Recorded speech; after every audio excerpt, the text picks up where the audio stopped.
سره دی ما ته چک راکړه دونې پیسې راکړه هغه به ویلې څو پیسې غواړې زه تا ته 100 روپۍ درکړم ده به ورته ویلې چې ما ته بلنک چک راکړه ما ته سپین چک راکړه د سخت پر وخت زما خوښه ده چې څومره مې رایستلې ستا له اکاونټ ته راوبېباسم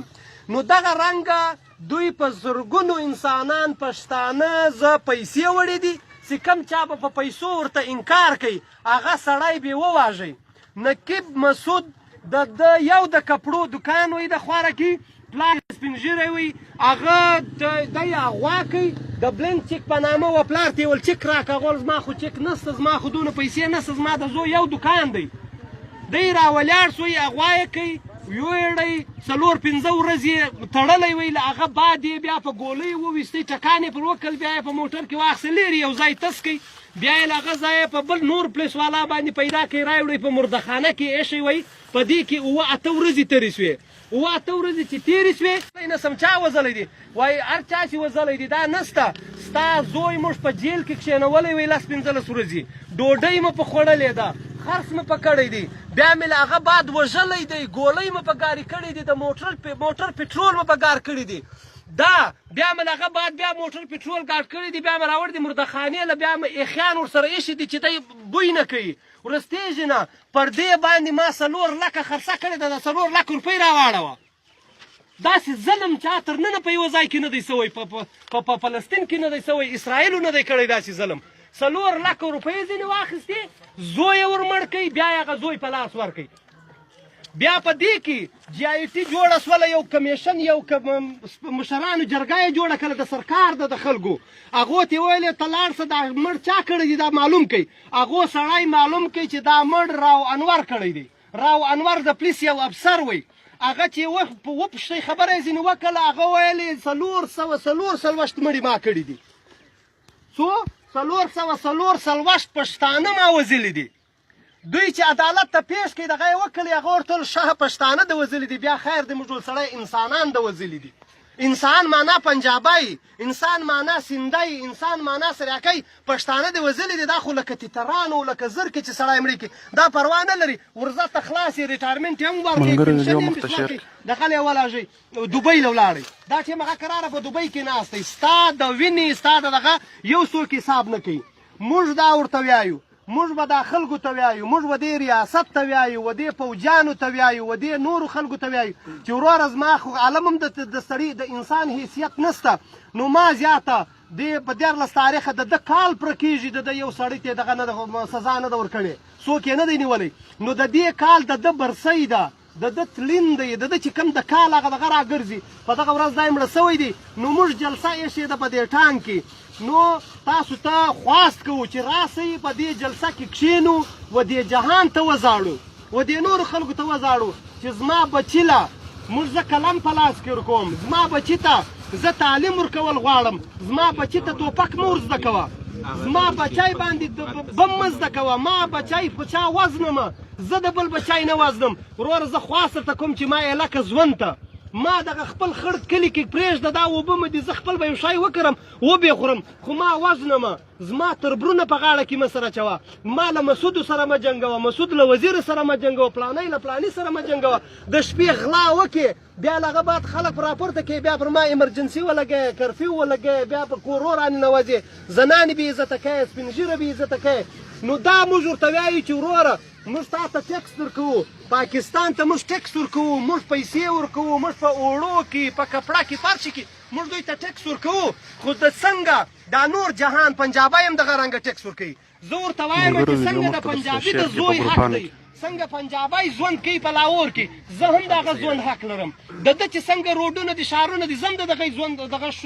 د روډ حق لرم دغه د یونیورسټیو حق لرم دغه د ژوند حق لرم د دغه بجلي حق لرم د ګیس حق لرم د بل شي حق لرم د دوی د موټرویز دي زموږ دغه روډونه دي د دوی بجلي ګریډونه دي زموږ دا بجلي دي چې په ګرمۍ کې دا د وطن د ګرمۍ وطن دی دلته به نو خلک په دا ګرمۍ کې دا سپین ږیري او دا زنانې دا بچیان څنګه ژوند کوي موږ ورته وایو چې زه ټیکس درکوم زما ځنګل دی خوړلی دی زما فلانی شی دی خوړلی دی زما پر اوبو دی دا اچولی دی زما پر بجلي دی اچولی دی پر ګیس اچولی دی کم از کم ما ته خیزین راکړه یو شی دی وایي نه یې درکوم موږ ورته وایو ټیک دی مه یې راکوه غواړو یې هم نه خو دومره خواست درته کوو چې موږ ته ژوند راکړه ما وژنمه په تربره مې مه وژنه، د طالب په نامه مې مه وژنه، د فوجي په نامه مې مه وژنه، د اپریشن په نامه مې مه وژنه، د فلاني شي په دغه مې مه وژنه. زه توپک نه کوم، زما بچي ته توپک په لاس مه ورکوه، ما په مدرسه کې توپک مه راکوه، په سکول کې مه پرې زده کوه. ما ژوند ته پرېږده، زه ژوند غواړم. نو د دې ژوند د غوښتلو دپاره چې موږ په دې 14 تاریخه باندې سره راټولېږو، ټول خلک به ودې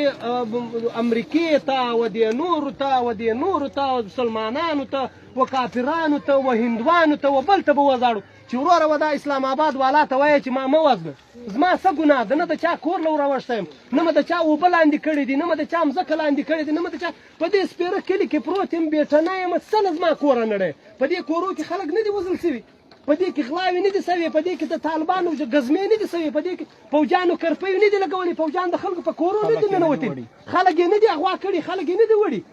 ټول په جیلو کې نه دي. پر څه شي باندې موږ خو نه د چا کور لا اوښتي یو، نه م د چا بېعزتي کړې ده، نه م د چا مځکه لاندې کړې ده. بیا څه کیسه ده چې زما په کور کې خلک ګرځي، زما په ښځو کې دغه کوي. موږ دا ورته وایو چې وروره موږ له زیاته له جنګ هم ستړي یو،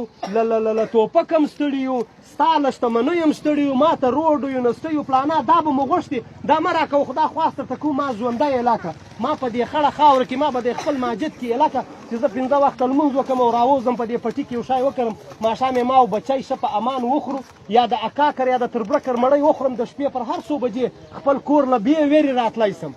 بې سره راتلی سم، په کور کې شادي کولی سم، غم کولی سم، بله کولی سم. د دې زړه دپاره تاسو ته خواست کوو چې را سره ملګري سئ، هلته به سره کښېنو. زه له کوچ راغلی یم، زما هلته دغه حال دی، ستا دلته حال دی، په سوات کې د سواتیانو دغه حال دی، په کراچي کې د پښتنو دغه حال دی، په لاهور کې د پښتنو دغه حال دی،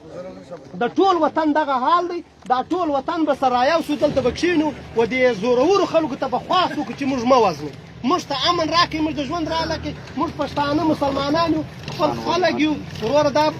دغه ژوند ته پرېږدئ. او دا کوم چې زموږ کسان تا وړي دي، په جیلونو کې دي، په ټارچر سیلونو کې دي، ته وهې وژنې شپه ورځ، دا دې پر چش وړي دي، دا رایله که دا موږ غواړو، خامخا یې غواړو دا کسان به رایله کوي. او که دا کسانو کومه غلا کړې ده، کوم بل شی کړی دی، عدالت یې ورکړه. زه بې پلار ورور و پلانا، زه بې پېښ شم، زه به خپله صفایي وکړم، بل چا ته کې تاوان رسولی هغه به خپله صفایي وکړي، کې جرم کړی وي سزا یې کړه. نو دا زما خلک رایله کړه، پر څه شي ده په جیلو کې کښېنولي دي، پر څه شي ده په دغه کې اغوا کړي دي، ته بیا یې خامخا ټارچر سیلونو ته وهې او ترټې او دا منډې خوندې پسې ژاړي. نو دا ټولو غوښتنو دپاره چې موږ څومره ډېرېږو، هلته څومره زموږ خبره زیاتېږي، زموږ څومره هلته قوت زیاتېږي، نو دوی به خامخا زموږ دا خبره هم مني، خامخا به له موږ سره دغه کېږي. نو په 14 تاریخ یې وار بیا خواست درته کوو چې تاسو به راځئ او ټول خلک به دغه کوي. او که دا یو بله خبره چې هر څوک یې وړي دي،